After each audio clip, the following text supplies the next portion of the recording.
I've been around childbirth for a long time.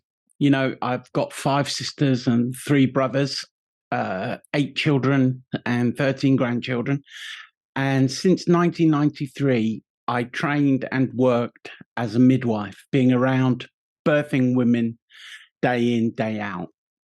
Now, the Birth Trauma Association UK, around about 5 years ago, uh, put out a startling stat that said that about 200,000 women a year regard their birth as being traumatic. Now, if you think that that's before COVID, and we can probably extrapolate that that number is higher now, it's startling and shocking. You know, coupled with that, the confidential inquiry into maternal death puts at 1 year post birth, the highest cause of death is suicide post a mental health issue.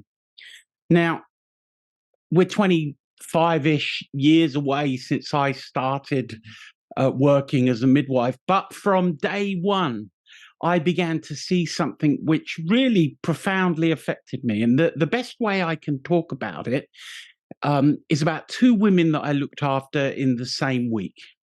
Now, they both gave birth in our unit called the Home from Home. They both gave birth with the lights dimmed.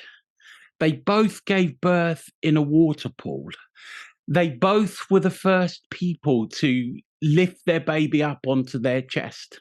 And I remember this clearly. They both had a physiological third stage in the water, which back then was quite controversial. They both had music playing. Okay. Now, if you were to watch these births on a video, you would probably say that these women had a similar experience. And this is the shocking part. One of those women went on to talk about her birth as though it had transformed her life, empowered her.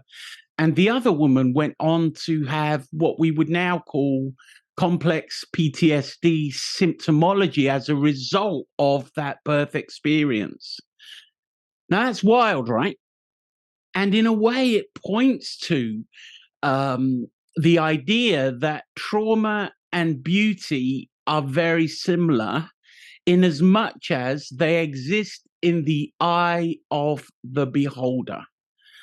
So there's no doubt, you know, if you watch the video on this page of women talking about their experience, women and their partners in the UK and all around the world are suffering as a result of their birth experience. And it's not as simple as saying that the institution needs to change. Yes, of course it does in so many different ways, but it's not that simple. Why? Because the human animal does not interact with whatever reality is out there directly. Another way of saying that is that we live inside our own remembering of the experience. We live inside, dare I say it, the story of our experience, which leads to labeling our experience in different ways.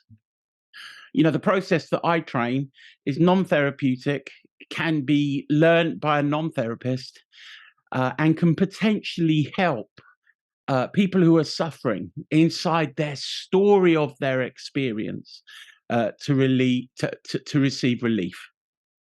Thank you.